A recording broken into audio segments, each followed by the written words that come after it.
C'est une proximité qu'on a qui fait aussi que ça marche bien et que ça roule bien le Midi Libre. En semaine dès midi à CIBL 101.5 Montréal. Avec ses studios en plein cœur du quartier des spectacles et son antenne au sommet de la tour du Parc olympique, CIBL 101.5 rayonne pleinement sur la communauté montréalaise.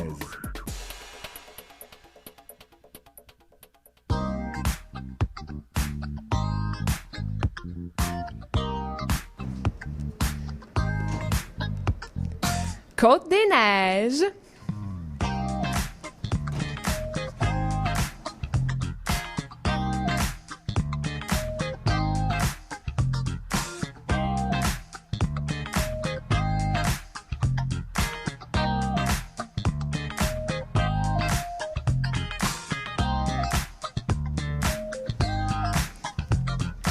Bonsoir à tous et à toutes. C'est Ariane Léonard qui vous parle. Vous l'aurez remarqué, ce n'est pas Alexandre Coupal, à moins qu'il aurait dû changer sa voix pour avoir ce timbre. Je serai là avec vous pour quelques semaines. Il sera absent. Bienvenue à l'émission Une fois c'est une rue sur les ondes de CIBL 101.5 Montréal, mais toute l'équipe, ou enfin une partie des collaborateurs, est là. Et ce soir, pour l'Halloween, nous allons faire un tour sur le chemin de la Côte-des-Neiges et on vous a préparé une émission tout en frissons et en réflexion. Véronique Charbonneau, tu seras là.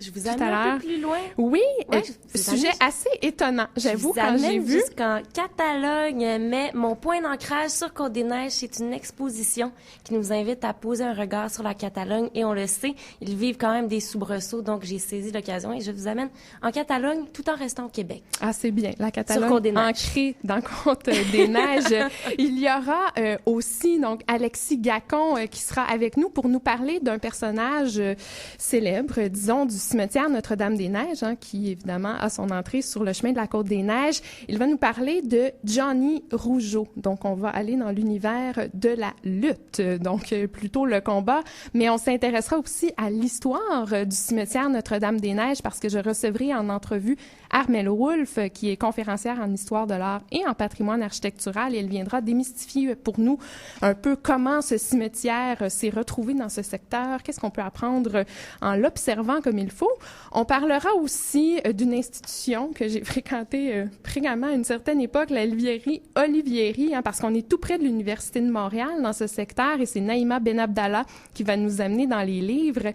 Et chemin de la Côte-des-Neiges, on a eu envie de s'intéresser à la neige parce que je sais pas non plus si vous avez vu, mais il y avait des petits dessins de flocons sur le site de Météo Média pour la semaine prochaine. Et on s'est dit, tiens, frissonnons, demandons-nous un peu comment la neige nous habite. Est-ce qu'on l'aime tant que ça? Est-ce qu'on la déteste? Et que veut-elle dire dans notre univers littéraire et théâtral? Et c'est Julie Gagné qui sera avec nous pour en discuter. Alors, ça commence.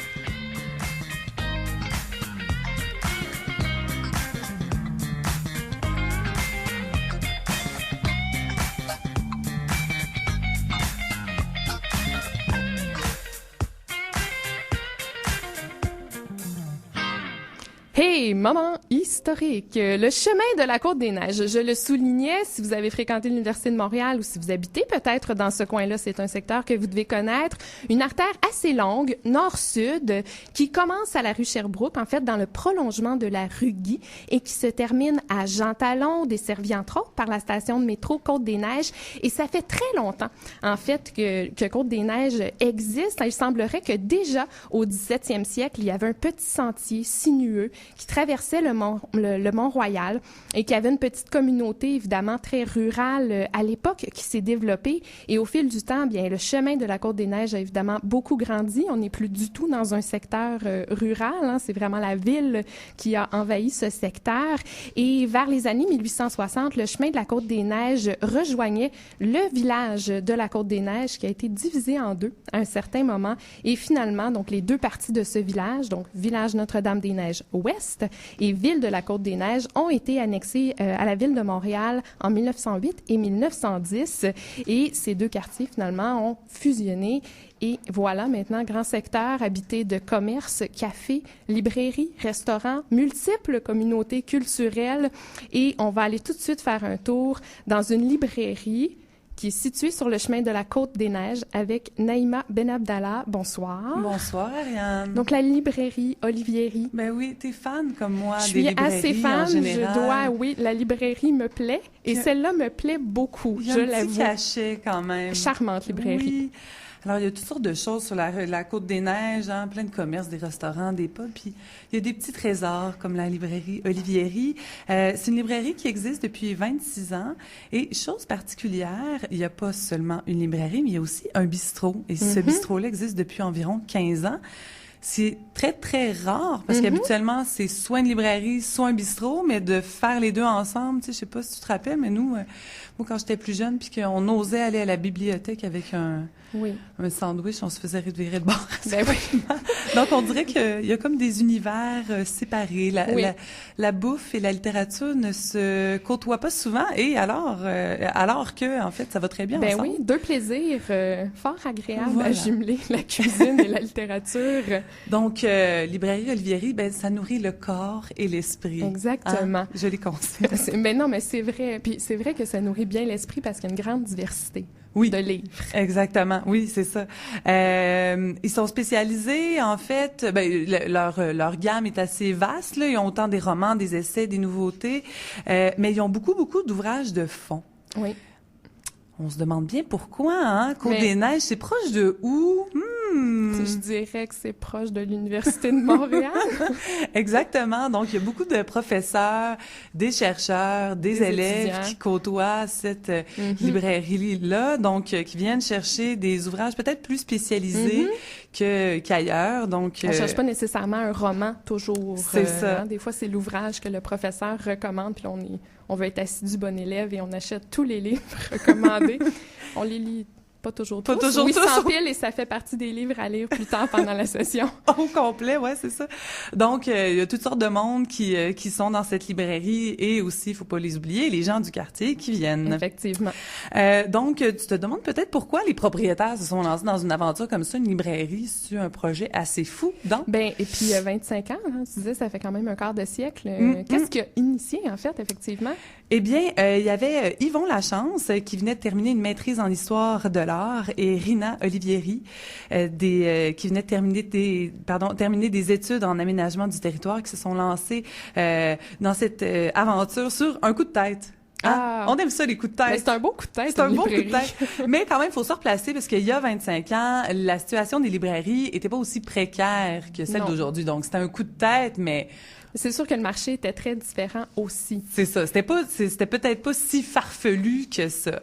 Donc, ils ont choisi d'ouvrir cette librairie-là dans ce quartier parce que ils savaient qu'il allait avoir la clientèle qui allait venir parce que, on l'a dit tout à l'heure à cause des milieux scolaires et tout. Et aussi, en fait, à l'UQAM, quand on se replace dans le centre-ville, il y a beaucoup de librairies autour de l'UQAM, mais à l'Université de Montréal, il y en avait presque pas. Donc, ils comblaient vraiment un besoin. Donc d'ajouter le petit bistrot à côté, ça c'était comme un petit plus et une petite touche, et étant donné qu'ils sont très proches de leur clientèle et tout, et que c'est très québécois, si on peut dire, cette librairie-là, ils ont fait un bistrot qui ressemble un peu à ça. Donc il y a beaucoup de produits du terroir, il y a vraiment un souci d'aller chercher des produits qui sont frais et qui sont locaux. Ils travaillent en collaboration avec une ferme justement de la région, donc la clientèle reçoit d'aller chercher des produits de qualité. Exact. Et ce qui est intéressant de cette librairie-là, c'est qu'il y a beaucoup de causeries.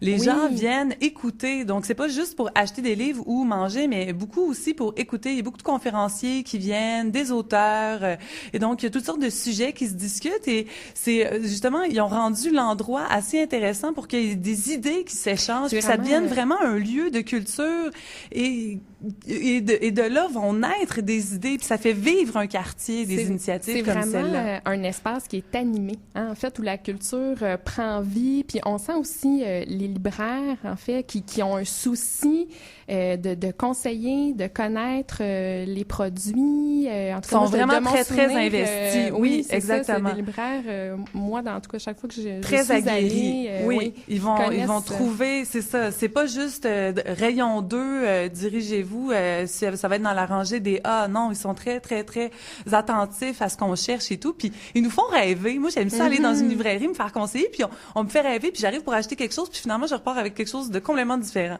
Est-ce que tu es une acheteuse compulsive? Oui, aussi. Puis peut-être en terminant, puisque c'est l'Halloween, je suis allée sur leur site et ils proposent quelques sujets, en fait, quelques livres sur l'Halloween, sur la littérature d'horreur. Alors, on a Angle mort, différents regards sur le zombie, qui est sous la direction de Vincent Paradis. Donc, le zombie sous toutes ses coutures, ou zombie, enfin... à la mode, hein? C'est ça qui gagne. Depuis quelques années, le zombie, on en entend pas mal parler. Oui. Voilà. Lecture, La marche des zombies. Oui, c'est ça. Walking Dead, que notre Mathieu d'Amour nous souffle à l'oreille. Il y a aussi L'autre comme moi par José Saramago. Ce livre-là vous dit peut-être rien, mais vous le connaissez peut-être parce que ça a été mis en film par Denis Villeneuve sous le titre de Enemy. Donc, si vous avez vu Enemy, le livre derrière ce film, c'est L'autre comme moi par José Saramago. Et il proposait aussi un petit roman d'Oscar Wilde. Oscar Wilde, c'est toujours un peu d'actualité qui nous fait sourire. Portrait de Dorian Gray. Donc, voilà. Naïma Benabdallah, merci pour ces suggestions lecture. Est-ce que tu veux nous rappeler peut-être là, où ça se trouve? C'est au 5219 chemin de la Côte-des-Neiges. Pour ceux qui ont le portrait en tête, là, il y a le Saint-Hubert qui est pas très loin, un Renaud-Bré. C'est à une dizaine de minutes de marche là, du métro, donc sur le chemin de la Côte-des-Neiges. Merci beaucoup, Naïma. Ça fait plaisir.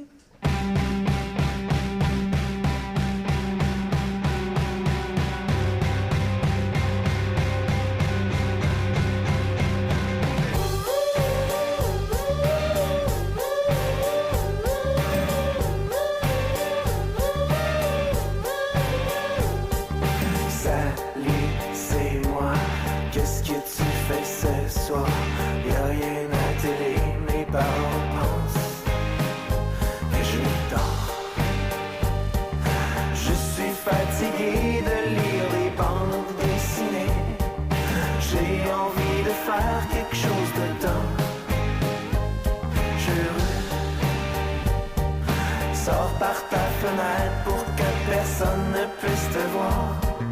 Mes potes à Rome vont s'en rejouer. Dans le noir, dans le noir, dans le noir. Apporte ta lampe de poche pour pas qu'on se pète la gueule. D'après ce que j'ai entendu, y aurait des choses qui bougent tout seul. On aurait vu des fantômes, c'est sûr il fait tellement sombre. Mais comme dans les films d'horreur, moi j'ai pas peur. Viens donc me rejoindre à minuit et demi près de la maison hantée.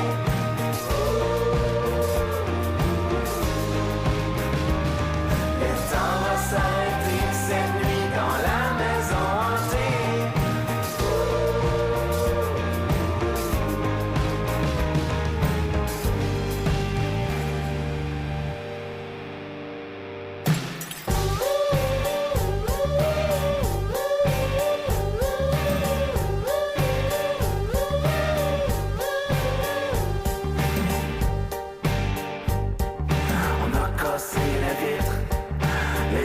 Fait ça vite. Personne nous a vus quand on est descendu.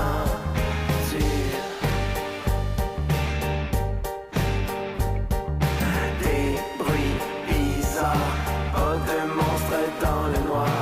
Mais mon cœur s'est serré quand on s'est rapproché.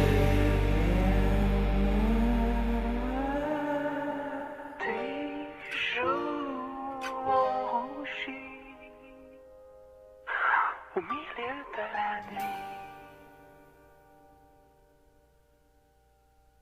et la lune éclaire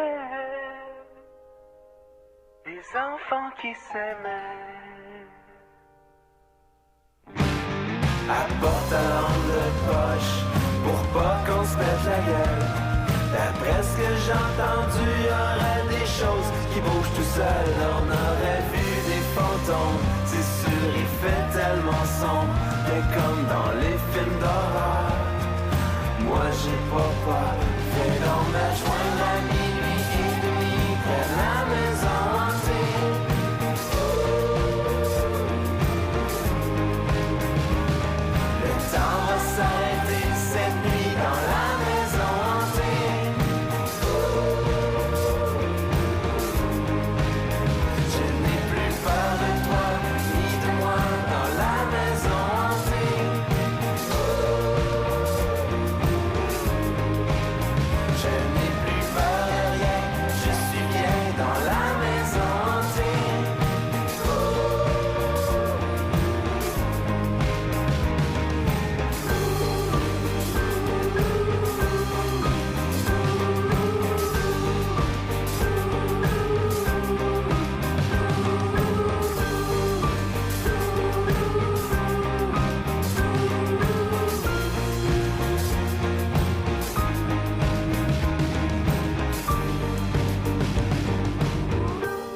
Et c'était le Husky avec la chanson La Maison hantée, toutes de circonstances pour l'Halloween.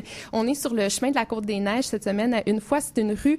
Eh bien, le mot neige nous a intrigués. Et puis, on a vu qu'à Météo Média, sur le site, je voyais qu'il y avait une tempête de neige qui guettait la Gaspésie. Et oui, déjà, est-ce que vous êtes content? Est-ce que vous avez peur que la neige revienne aussi rapidement?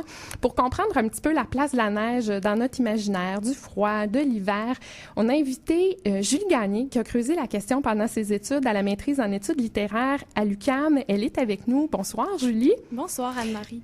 C'est Ariane. Mais c'est très, très joli, Anne-Marie. J'aime ça, mais c'est Ariane. Désolée. C'est pas grave du tout. On va commencer, parlant de vocabulaire et de prénoms. La neige, hein. On se dit, il y a la poudreuse, la neige pour faire les bonhommes de neige. On a tout un vocabulaire pour la désigner. Et tu nous as apporté, c'est tiré d'un livre qui s'appelle « Le Québec par des mots, l'hiver et le Nord ». C'est de Louis-Edmond Hamelin. Et tu es allé tirer pour nous quelques mots pour désigner la neige. As-tu des exemples de notre créativité linguistique? Oui, tout à fait. Donc, le linguiste et géographe Louis Edmond s'est amusé à mettre des mots sur notre réalité nordique pour qu'on puisse la nommer avec un peu plus de subtilité. Donc, pour décrire la neige, j'ai envie d'en donner quelques-uns en rafale et je vais t'en expliquer aussi parce que certains piquent notre curiosité. Alors, ça va comme suit.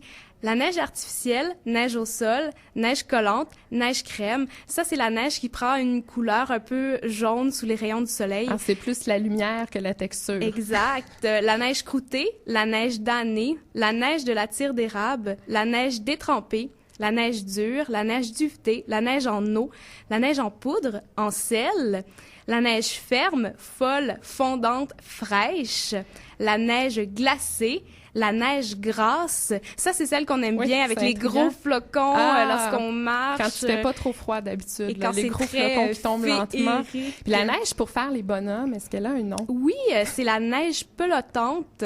Donc, c'est celle à bonhomme et à balle de neige. Il y a aussi la neige peignée, qui est celle, en fait, lorsque la gratte passe et laisse des traces dans la neige.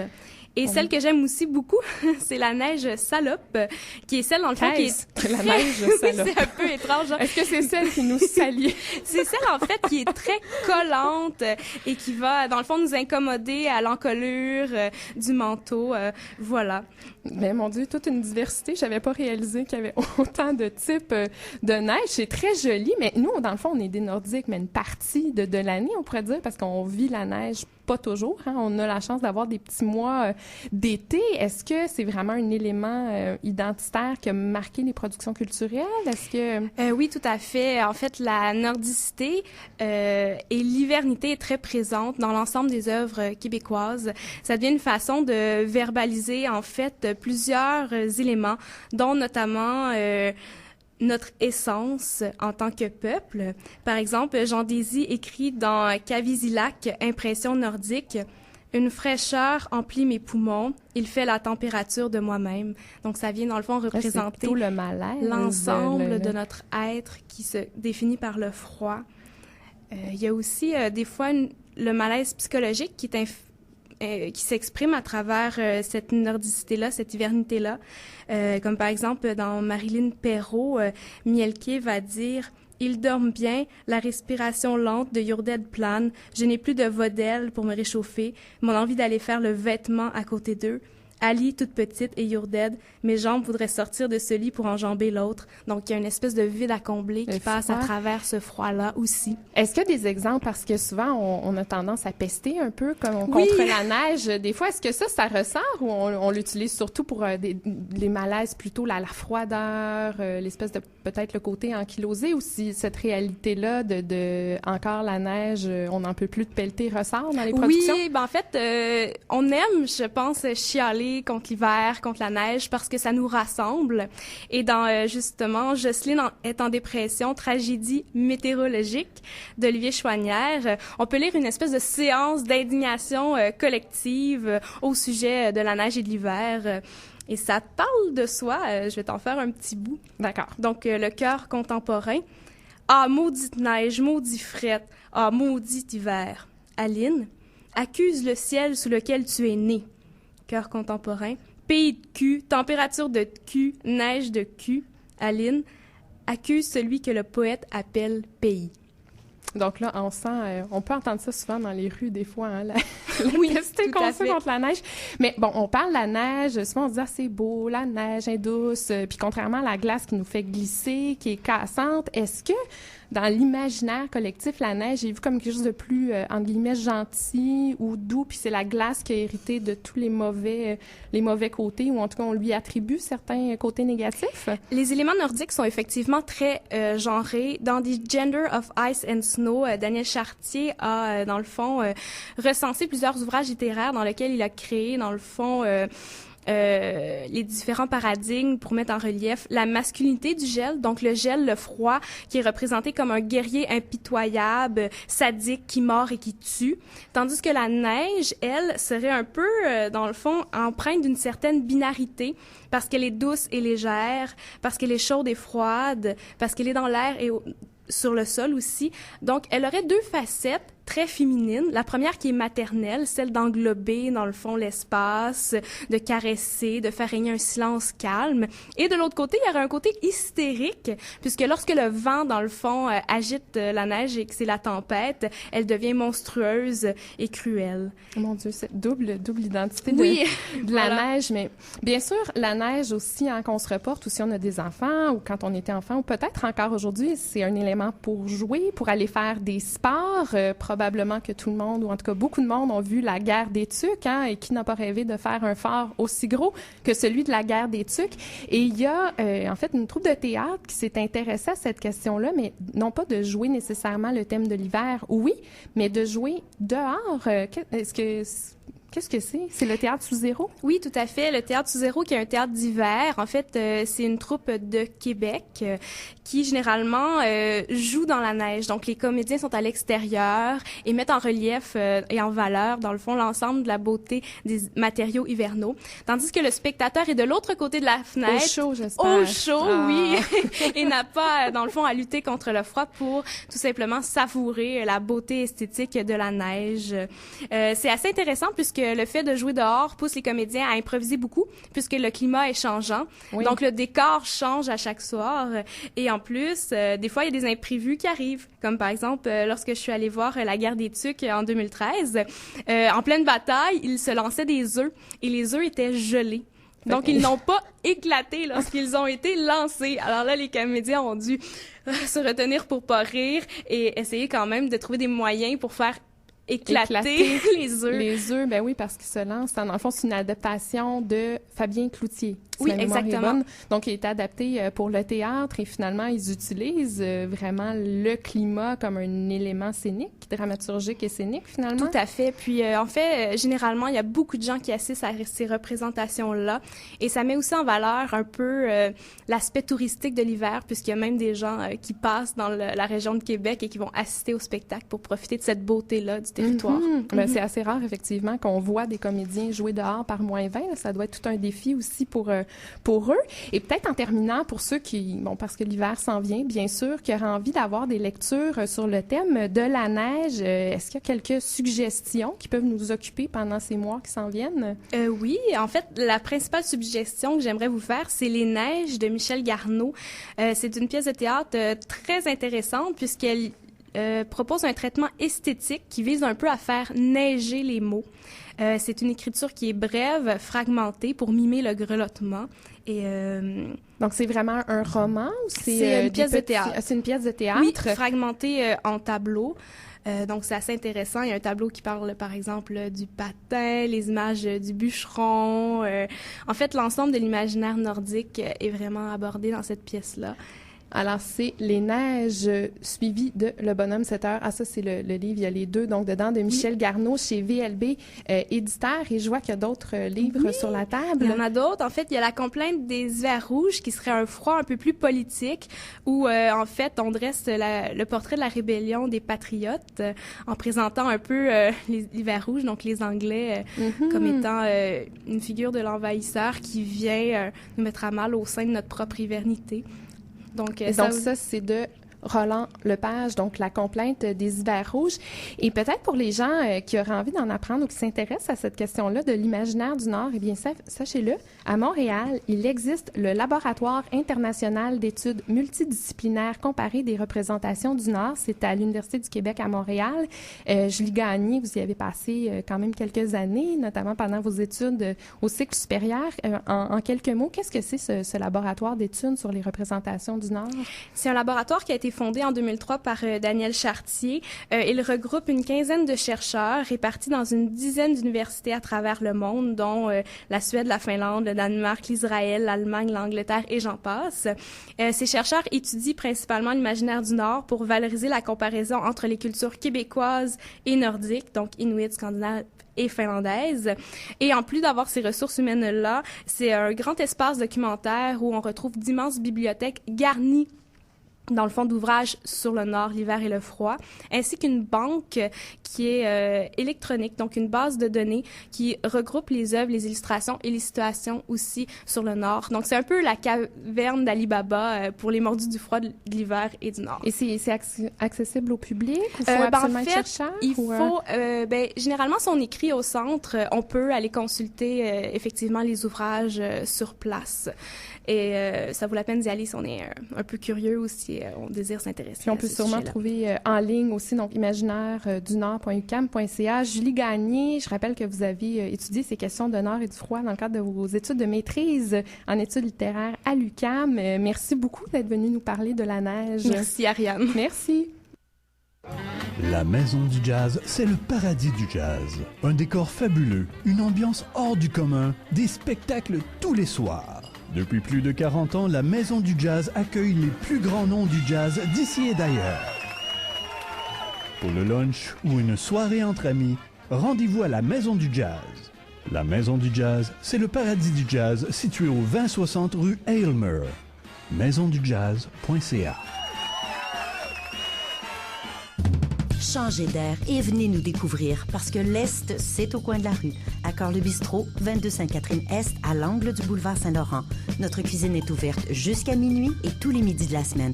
Du 30 octobre au 9 novembre, c'est Montréal à table. Le soir, faites connaissance avec notre menu spécial pour seulement 29 $. Cuisine et carte des vins inventive, ambiance chaleureuse. Accor le Bistrot, 22 Sainte-Catherine-Est, au cœur du quartier des spectacles. Le Red Light n'aura jamais été aussi tentant. Les oranges pressées. On veut faire découvrir des choses aux auditeurs. Des fois, on entend quelque chose, on se dit « wow ». La force de cette émission-là, c'est le côté terrain puis le côté allumé sur la ville. Bonjour, je m'appelle Steve Marcoux. Bonjour, Steve! Ce que j'aime le plus, c'est le partage. Je trouve qu'on partage plein de choses ensemble. On est un groupe qui a une chimie extraordinaire. Pour moi, dans la semaine, faire les oranges pressées, c'est comme une espèce de petit bonheur. En semaine dès 6h à CIBL 101.5 Montréal. Le Continuum, une émission musicale. Les chansons se succèdent selon ce qu'inspire la chanson précédente, un jeu infini. À chaque semaine, une nouvelle thématique, une sélection éclectique. Ici Tommy Pinard, je serai accompagné de mes collaborateurs passionnés. Le Continuum, les vendredis 19h à CIBL 101.5 Montréal. Bonjour, ici Mathieu Forget de l'émission BD Film en Vôtre. Vous écoutez CIBL 101.5 Montréal.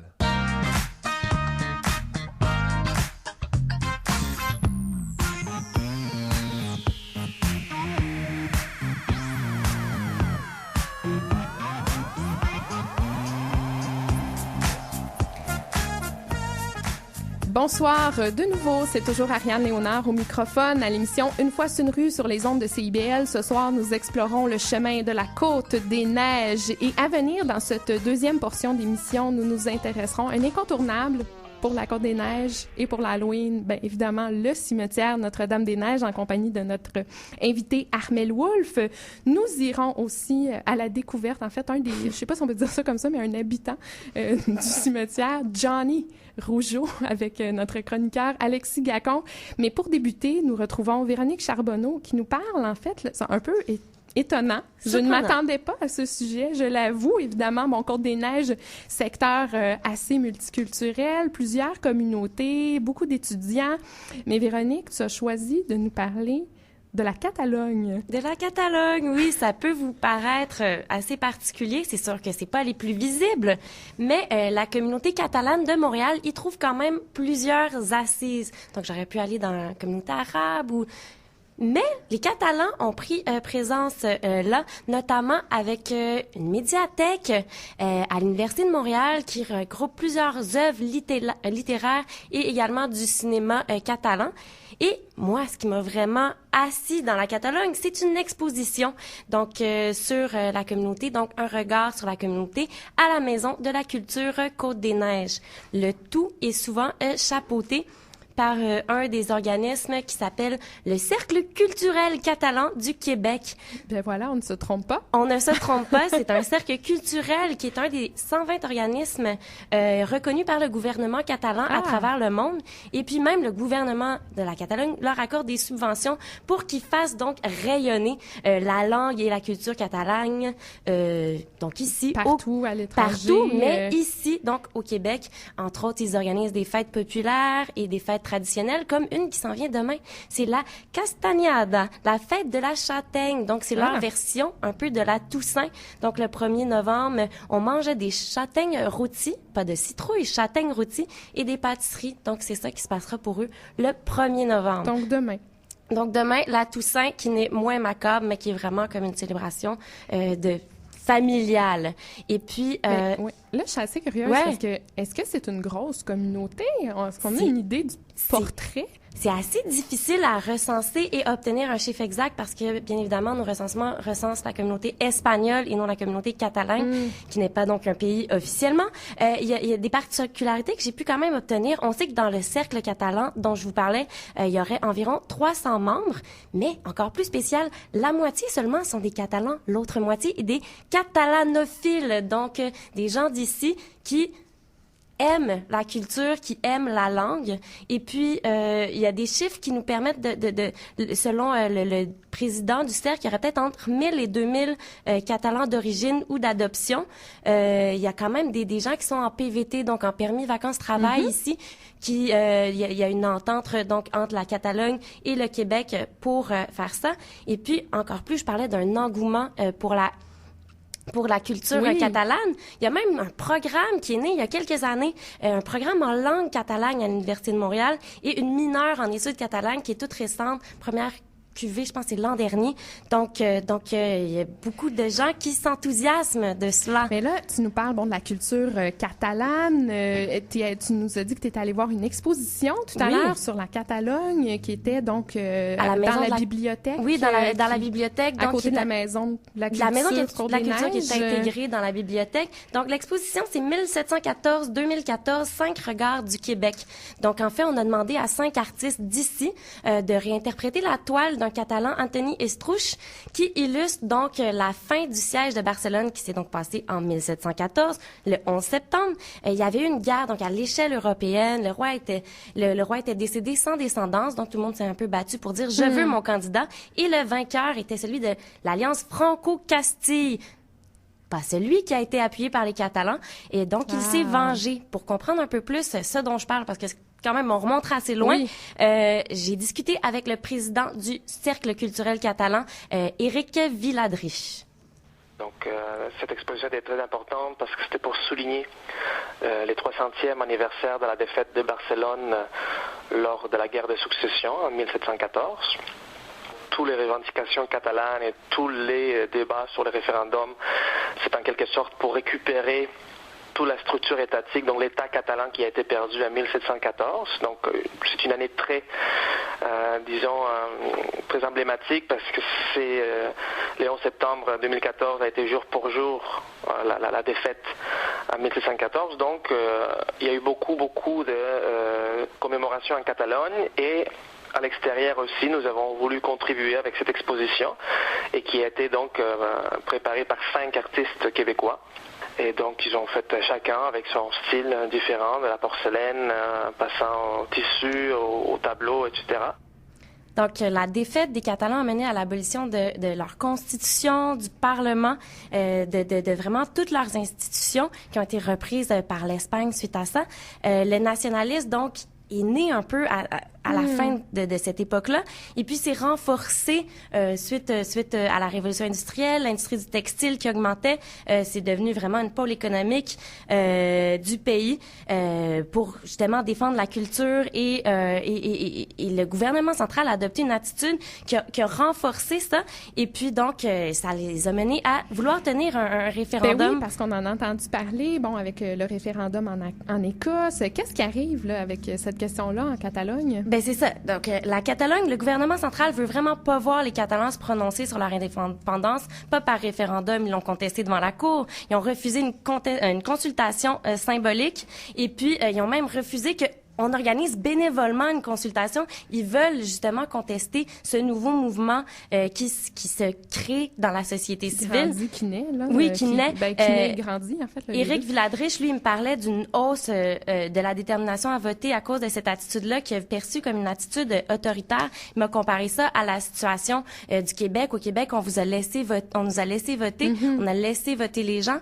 Et puis en Espagne, peut-être que c'est un relent de l'autoritarisme qu'il y a eu dans le 20e siècle, mais on ne souhaite pas laisser les Catalans voter. Mais donc, il y a peut-être quelque chose qui va se passer, peut-être un vote. C'est un peu à surveiller. La semaine prochaine, il devrait avoir de l'action. Les Montréalais, les Québécois d'adoption, donc les Catalans d'adoption au Québec peuvent voter s'il y a une sorte de consultation. Il y aura même un rassemblement donc au Rialto pour peut-être célébrer, peut-être pas. Il y a même donc il y a l'exposition qui se passe. La Catalogne à Montréal, ça bouge beaucoup. Et puis donc si vous voulez aller visiter, il y a l'exposition à la Maison de la Culture et rassembler avec les Catalans. Il y a le rassemblement au Rialto. Bien, c'est à découvrir. Puis la Maison de la Culture, là, pour nous situer, donc c'est évidemment sur le chemin de la Côte-des-Neiges. À côté du métro Côte-des-Neiges, vraiment la porte d'entrée suivante. Voilà. Bien, merci beaucoup, Véronique Charbonneau, d'avoir fait la lumière sur la Catalogne sur le chemin de la Côte-des-Neiges.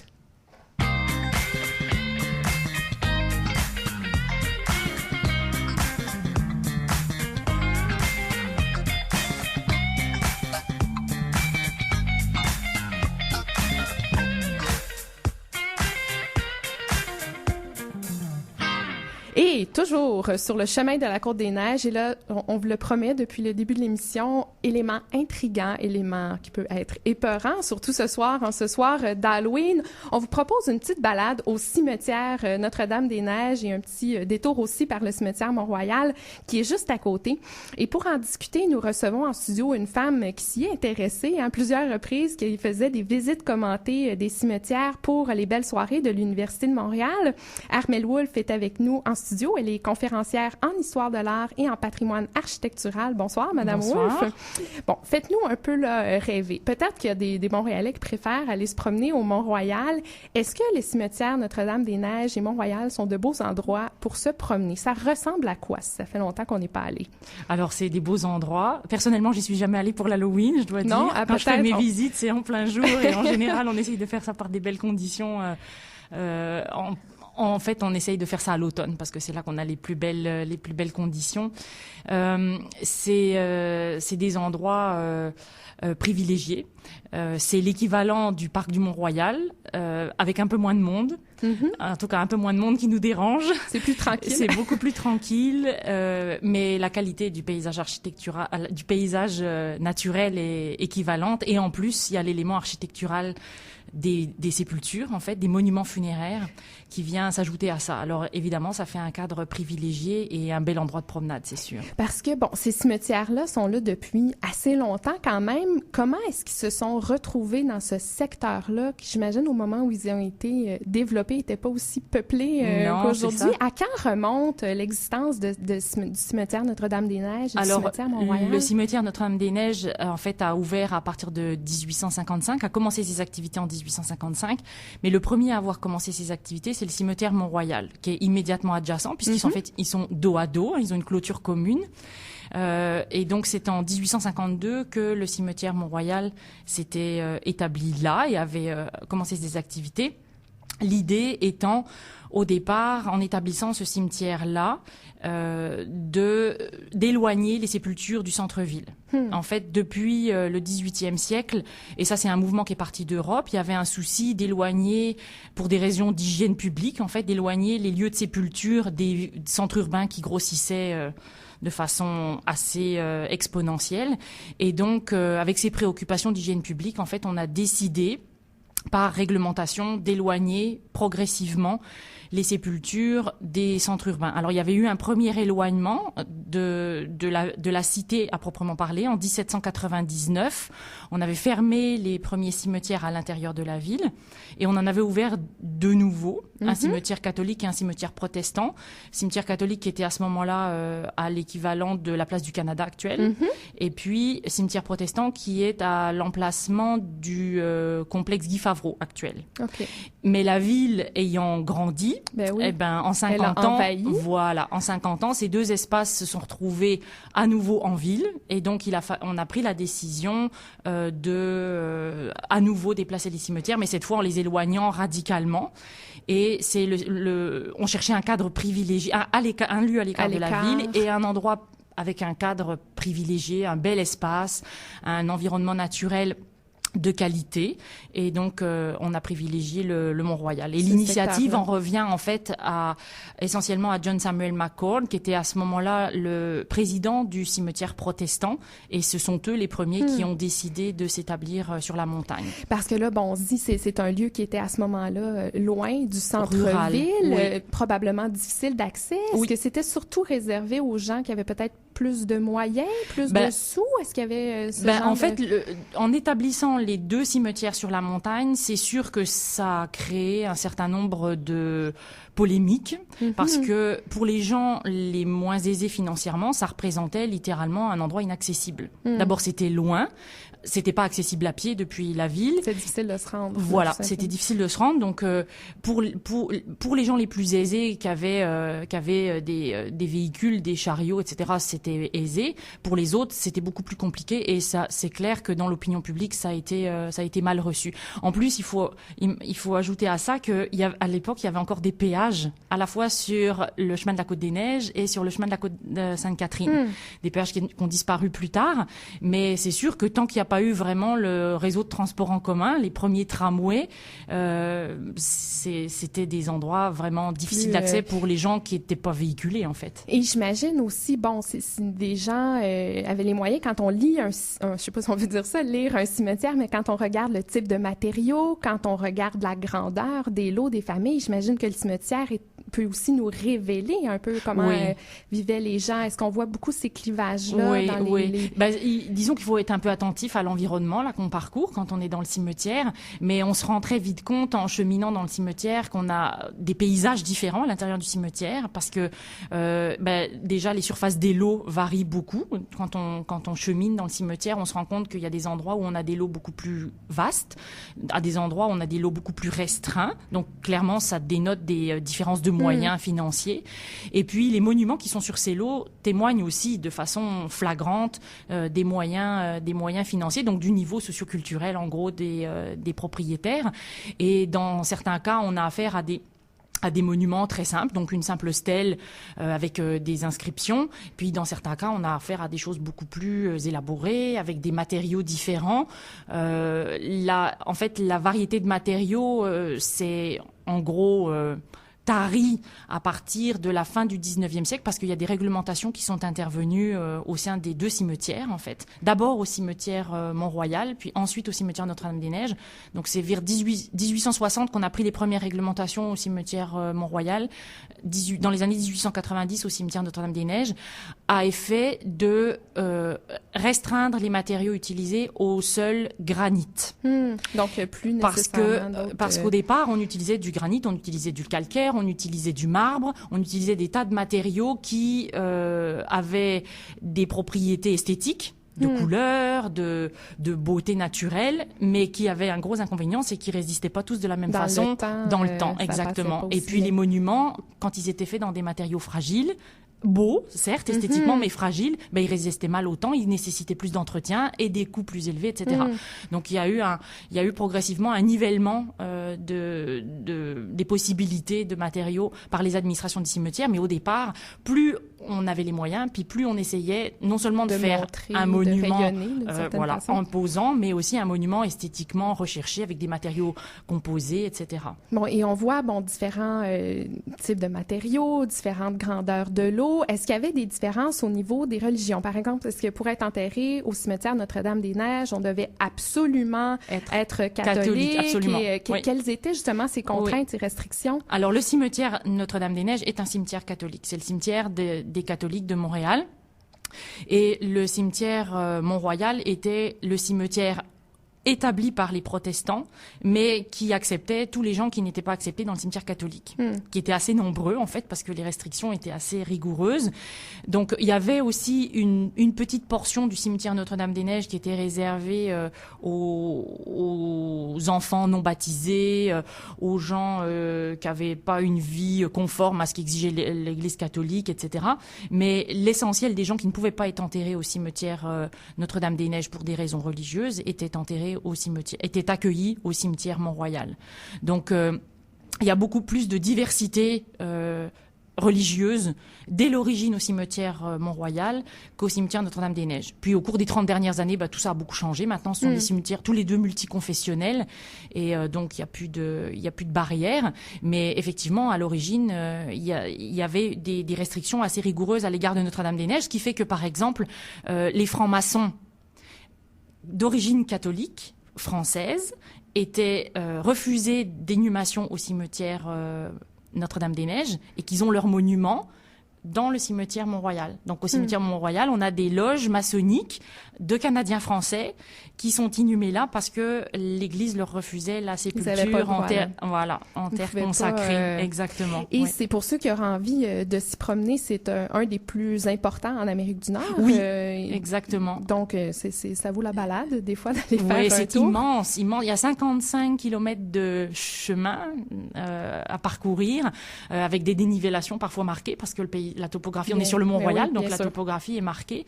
Et donc, ça offre des points de vue magnifiques. Il faut pas manquer l'occasion d'aller se balader par là quand on peut. Armelle Wolf, merci beaucoup d'avoir fait la lumière sur ces deux cimetières. Je rappelle que vous êtes conférencière en histoire de l'art et patrimoine architectural. D'ailleurs, on pourra vous entendre bientôt aux belles soirées de l'Université de Montréal, notamment sur l'art roman et sur le siècle d'or hollandais. Oui. Donc, toutes les informations sont au www.bellesoirée.montréal.ca. Donc, d'autres sujets à découvrir. Merci beaucoup d'avoir été avec nous. Merci de votre invitation.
Nous sommes de retour sur le chemin de la Côte des Neiges. Nous sortions à peine du cimetière Notre-Dame-des-Neiges et notre prochain collaborateur, Alexis Gacon, nous y ramène. En fait, nous parle d'un pensionnaire bien connu du cimetière Notre-Dame-des-Neiges. Il est au bout du fil. Alexis Gacon, bonsoir. Oui, bonsoir Ariane. Alors, tu nous ramènes au cimetière Notre-Dame-des-Neiges. C'est très drôle pour nous parler d'un personnage de Johnny Rougeau. Oui, tout à fait. Alors, on le sait, il y a bien des vedettes dans le cimetière. Émile Nelligan, par exemple, pour ne citer que lui. Mais celui qui m'intéresse particulièrement, donc, c'est Jean Rougeau, appelé aussi Johnny. C'est son nom de scène. Oui, mais c'était pas un chanteur, là, corrige-moi. C'était plutôt dans un autre domaine. Non, oui, tout à fait. Jean Rougeau, en fait, c'est un des plus grands lutteurs de l'histoire de la lutte, ni plus ni moins, en tout cas jusqu'à la fin des années 60. Alors, au départ, il est élevé dans une famille modeste, qui a un penchant pour les sports de combat, avec un père Armand qui est boxeur et un oncle Eddie Auger qui est un célèbre lutteur aussi. Et le jeune Jean veut très vite en découdre. En fait, dès ses 13 ans, alors qu'il fait déjà quasiment 6 pieds, Johnny prend son courage à deux mains et s'en va demander à la Commission athlétique de Montréal la construction d'une arène dans son quartier de Villeray, ce qu'il obtient. Alors il s'entraîne avec son oncle, mais au fond de lui, ce qu'il souhaite, c'est devenir un joueur de hockey professionnel. Mais malheureusement, son coup de patin n'est pas aussi impressionnant que ses pirouettes sur le ring. Alors il essaye un petit peu tout, c'est un sportif qui est bon partout. Il tente le camp d'entraînement des Alouettes, il est retenu, mais son oncle l'incite à poursuivre la lutte. Et étant donné que Johnny est assez docile, eh bien, il va accepter. Et finalement, son oncle a eu raison.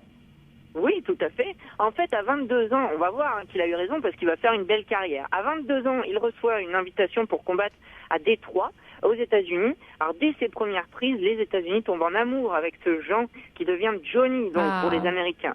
Et il croque donc ses petites payes de vendeur de Coca-Cola pour des salaires déjà un peu plus mirobolants pour l'époque, 500 à 600 $ par semaine. Ah, quand même. Ben oui, quand même, c'est pas rien. Et après avoir fait son beurre aux États-Unis, bien Jean revient faire un tour à Montréal pour l'arrivée de la télévision en 1952, et ce qui va coïncider avec l'âge d'or de la lutte au Québec. Alors c'est une époque où la lutte, c'est beaucoup moins une super production qu'à l'heure actuelle. Les lutteurs se ratent, parfois ils saignent souvent lorsqu'ils retombent en dehors du ring, et c'est un public populaire qui se masse au forum et qui vient donc boire des bières et qui finit quelquefois un peu sous, et des fois dans le public les gens se battent quasiment autant que dans l'arène. On sait pas vraiment où était la lutte là finalement, plus sur le ring ou dans les estrades. Est-ce qu'on a l'extrait sonore alors on va oublier l'extrait sonore, mais on peut s'imaginer la foule en délire devant les spectacles de Johnny. Oui. Revenons donc à lui, il avait quand même des rivaux. Oui, tout à fait. Il avait des rivaux. D'ailleurs, c'est un petit peu comme ça que sa légende s'est construite. Notamment une grande rivalité avec Hans Schmidt, un autre lutteur qui a l'air allemand comme ça, mais en fait, il était québécois, qui fait lever les foules également et qui bat même en termes d'audience, puisque leurs combats sont télévisés. La famille Plouffe, pour ceux qui connaissent, je ne sais pas, dans le studio, peut-être que ça évoque des souvenirs aux plus anciens d'entre nous. Pas moi, en tout cas. Mathieu D'Amour se pointe du doigt. Alors, Mathieu, cet homme aux références multiples, aime apparemment la famille Plouffe. Donc, oui, alors, il reçoit, j'imagine, aussi des lettres de fans. Est-ce qu'il y avait tout un fan club, ce Johnny? Oui, tout un fan club. 500 lettres de fans par semaine, quasiment ce que l'on reçoit comme courrier des auditeurs fans de notre émission une fois sur une rue. Oui. Donc, plusieurs demandes en mariage, d'ailleurs, venant de partout dans le monde, puisque Johnny s'exportait partout. Il a même combattu en Afrique. Ah oui, quand même. Et qu'est-ce qu'il a fait d'autre? Il semble avoir plusieurs talents, ce Johnny. Est-ce qu'il s'est illustré dans d'autres domaines? Oui, tout à fait. Il ne savait pas que faire des clés de bras japonaises. En fait, Johnny savait faire plein de choses, et il a eu, au milieu donc de ses plus beaux combats, l'envie de faire autre chose, l'envie de changer le monde et de se lancer dans la politique. Alors, il avait déjà tenté un peu la politique en 1965, en fait un petit peu avant même, en étant garde du corps de René Lévesque, tout simplement. Et il est resté garde du corps quand il ne combattait pas de René Lévesque jusqu'à ce qu'il devienne Premier ministre du Québec. Et il a également voulu faire d'autres choses. Il a acheté le plus grand club de danse du Canada, c'était le Mocambo. Alors là, je ne sais pas si notre réalisateur Mathieu D'Amour va connaître ça également. Ah, il fait un signe de la tête. Je pense qu'il a lu ta chronique avant. Ah, possible. En tout cas, le club de danse verra quand même défiler Alice Robbie et Chubby Checker avec sa femme fameuse chanson Let's Twist Again, qui nous a sûrement fait danser quelquefois. Ben oui. À l'occasion. Puis, quel type d'héritage il nous a laissé, ce Johnny Rougeau? Eh bien, déjà une tombe, c'est déjà pas mal. Mais d'autre part, il a entraîné, en fait, il a dirigé une équipe de hockey, le Bombardier de Rosemont, qui fut rebaptisé ensuite le National de Rosemont et qui avait fait son entrée dans la Ligue Junior A du Québec, qui deviendra plus tard la LHJMQ, donc la Ligue de hockey junior majeure du Québec. Et d'autre part, Johnny a eu également, il n'a pas eu d'enfants, mais il a eu des neveux qui étaient très connus également. Jacques et Raymond Rougeau deviendront les lutteurs, les Fabulous Rougeau Brothers, ainsi que les Amazing French Canadians, voilà, avec l'accent. Et Jacques, et un des frères d'ailleurs bâtit Hulk Hogan, quand même la plus grande idole de la lutte quasiment dans l'histoire. Une grande famille de lutteurs que c'est Rougeau. Alexis Gacon, merci beaucoup de nous avoir fait découvrir hier soir. Et donc, je rappelle qu'il est enterré au cimetière Notre-Dame-des-Neiges. Ce Johnny, si vous voulez aller faire un tour, on peut aller à sa rencontre. Et s'il y en a qui veulent en savoir plus, il y a aussi un film qui est disponible en ligne. Oui, qui s'appelle La Lutte, donc qui est tourné à l'époque en fait au Forum de Montréal en 1961, au cours d'un combat entre Carpentier et Vlanovski, je crois. En tout cas, assez intéressant. Vous voyez un peu l'ambiance et vous voyez d'ailleurs des gens qui se battent dans le public avec quelques bières. Donc ça y est, ça nous met un petit peu dans l'ambiance de l'époque. Alexis Gacon, merci beaucoup de nous avoir raconté cette histoire. À bientôt. Merci. Et c'est ce qui conclut cette édition du 31 octobre 2014 de l'émission Une fois c'est une rue. C'est le moment des remerciements. Merci Mathieu Damour et Naïma Benabdallah à la mise en onde et à la réalisation. Les chroniqueurs Véronique Charbonneau, Naïma Benabdallah et Alexis Gacon. La semaine prochaine, nous irons nous promener sur le boulevard de Maisonneuve. En attendant, à venir ce soir sur les ondes de CIBL à 19h, c'est le Continuum. Ce sera suivi de Sors-tu, de Dans le détour et de Techno-délire. Je m'appelle Ariane Léonard et je vous remercie d'avoir été des nôtres. Je vous dis à la semaine prochaine. Bonne Halloween et bonne dégustation de bonbons. Pourquoi pas?